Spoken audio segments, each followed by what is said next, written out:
on September 12th, Jamie Dimon says Bitcoin is a fraud. He says he'll fire any one of his traders buying Bitcoin.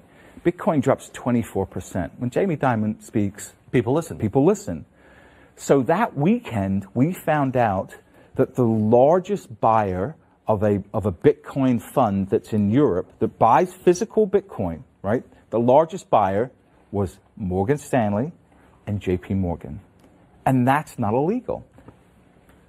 He says it's a fraud. It says he'll fire anyone that buys it. Yes. And at the same time, his company is buying it. His company is buying it. It's just, so unethical. Right. Okay, George Soros. George Soros, in January 24th, price was already down, calls Bitcoin a bubble, says Bitcoin is the worst, the worst investment in the world. Don't buy Bitcoin. Don't buy Bitcoin. Basically throws gasoline on the fire at this point. And then what do we find out? So he says bubble here. It drops 44%. Right. And then here in April, 2 months later, guess what we find out? Yeah. His $26 billion family office has approval to buy cryptocurrency. Right. And we only knew about it publicly here. And this is the kind of thing that George Soros is famous for this, talking the sterling down. Yeah. And what did he do? He stole the pensions of all the little people. Yeah, made $1 billion. Yeah. Okay. So then here now, Goldman Sachs, this, again, February 7th, most cryptocurrencies will crash to zero. Now, I remember when they said this in February, and I had, through my network, I knew that Goldman Sachs was setting up a crypto trading desk. Absolutely knew they were setting up a crypto trading desk.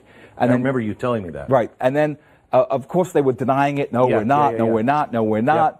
Price falls down 27%, and then what do we find out? We find out here, they say BTC 0, and then we find out just before May, new trading desk. Not only that, they put $400 million to buy a cryptocurrency trading platform. Okay, so February 7th, it's all going to zero. May, we just spent $400 million just on a flyer. And they're not the only ones. No. So you have a lot of institutions that are coming. You had Christine Lagarde from the IMF come out. And this was, what's funny about this, Glenn, is it was all around the same time. It was almost like I can't prove collusion, but, it walks like a duck, it quacks like a duck. And you know what? It's probably a duck. The people, they all hang out together, they all think alike. It doesn't have to be calling each other. Yeah. They know this game. Yes. So IMF, Christine Lagarde says in the first part of the year, says all central banks should band together against cryptocurrency. Right. Have you ever heard her say all banks should band together against illegal arms? No. Or illegal drugs? No. Or human trafficking? No. But this nascent asset class, we must all join arms against. What this did was play into people's heads that these guys are never going to let Bitcoin survive. Right. And so people thought, this is over. Selling. Yeah. So let me show you, can we show a chart of the 5 crashes? This is from, I think... Last year, right? Last year, yeah. Okay. Do we have that chart of the 5 crashes of Bitcoin? Right. It was 30%. Right. I think 4 of them were 30% and 1 was 40%. And this is, here it is. Explain this chart. Those are Amazon crashes. So these are Amazon. Do you have Bitcoin? Yeah, we need the Bitcoin chart. We are. All right, they'll come up later. Okay. Yeah. So what I want to talk about now is one of the key lessons I learned from being involved in the market so long is rather than listening to what people are saying, look at what they are doing. Correct. So this is what we should look at, and this is what I want people to focus on now. Billionaire hedge fund manager Stephen Cohen, who's worth between $12 to $14 billion, by far the smartest hedge fund manager in the world, I would say of the last century, is buying Bitcoin. $6,800, buying Bitcoin. Mark Lazary, Avenue Capital Group, worth about $1.7 billion, has put 1% of his net worth into Bitcoin at around this price, $7,500. Andreessen Horowitz. Mark Andreessen. That's right, Mark Andreessen. An early investor in Airbnb, Skype, Facebook, just launched and Coinbase, just launched a $300 million fund.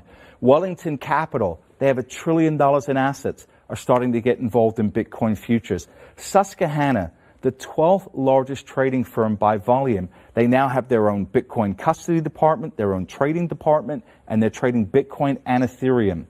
Goldman Sachs, this new CEO, David Solomon, the most pro-Bitcoin / cryptocurrency guy on Wall Street. The most pro Goldman Sachs. Goldman Sachs. He's the new CEO. He's coming into power shortly. BlackRock, this announcement just came out, the world's biggest asset manager. Now, last year, Larry Fink says, oh, you know what cryptocurrency and Bitcoin's good for? Money laundering and drug dealers. Right? So again, if you look at what he's saying, you're going to sell your Bitcoin, right? You're going to say, oh, this is all BS. But guess what is happening now? They're going to launch an ETF. They're looking at an exchange-traded fund that will allow anybody with a brokerage firm to make it as easy as hitting a buy button to go out and buy Bitcoin. So you've got to look at this preponderance of evidence, right? All these people are already wealthy. All these people care about their reputation. If Bitcoin is such a trashy asset, why are all these people getting involved? Welcome to the Crypto Teacher. And guys, please like and subscribe and spread on social media if you like what you're listening to, because it's very imperative time that we get back to learning finances and understand how the world really works. Because once we understand how the world really works, we understand that everything is planned out. Now, I want to thank those who donated to the Cash App, Patreon, also those who purchased the book, NWO book, Crypto Teacher. And basically, guys, we're going to get into, of course, Bitcoin. Of course, Bitcoin right now is having its leg down. I went over this yesterday as far as Wabaka is concerned. Guys, make sure you're paying attention to dates. Dates are very, very important all the way around. Now, the fact is that, of course, our indicators are what? Stable coins. When stable coins are over $1 for a long period of time, we know we're going to dump. XRP is now our indicator. We know when Tether gets that, widen that gap, we know what? We dump. Now, just like I stated, went over the video yesterday as far as Wabaka is concerned. We know that we dump a few days before and a few days after. And then at the end of the month, of course, we have CME, BitMEX, and the other exchanges. So, guys, just like I stated, dates are very, very, very important. I can't stress that enough. And sticking to your fundamentals, because you can make money whether it goes up or down, of course, if you're a trader. Now, getting into the actual crypto news, Fidelity, I went over Fidelity yesterday just in my video, but Fidelity owns like 10% of the Canadian firm Hunt 8 Bitcoin mining. Also, we have Bank of England saying that they're looking at digital currency. But guys, we know England, London, we know who's in London. So we know they're running a whole digital currency banking system anyway. So we know for a fact they're going to be moving over to crypto. And also we have Paradigm looking at Bitcoin Core as far as a developer is concerned. So, but basically, guys, getting into the videos. Now, I'm sorry, the video. But basically, we see where the banks advise you, hey, Bitcoin is for money launderers. Bitcoin is for drug dealers. Guys, who is the biggest drug dealers and money launderers? Banks. They're telling you Bitcoin is for us, but because you don't understand the language that they speak, you're not understanding it. So the fact is that we had Trump make millions off of, drugs. We had U.S. banks laundering billions of dollars for Mexican drug dealers. We know HSBC got busted billions and billions of dollars. Just from 2019 to 2020, now guys, this is current. It's not a long time ago. This is current. The banks have got $10 billion for fines for money laundering and doing it for drug dealers. So, guys, make sure we understand their language. Understand their language. And then you're going to be okay. Remember what I teach you. Do not listen to the billionaires. Follow the money. Now, basically, we have Tesla. The news came out. Tesla looking at joining S&P 500. What do?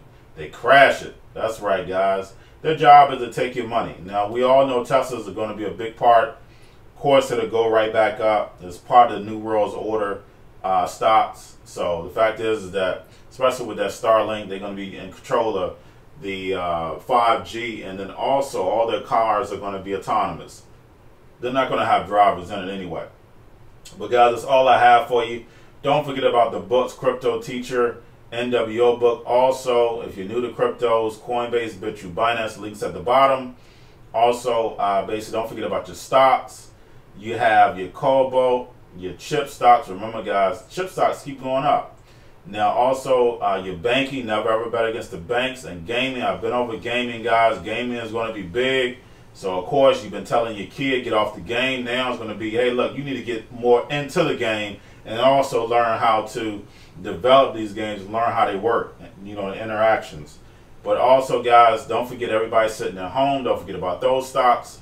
The biotech stocks, don't forget about those, the C word. And then, of course, because everybody's sitting at home, getting free money for right now, what are they doing? Drinking and smoking weed. Don't forget about those stocks, and y'all have a wonderful day.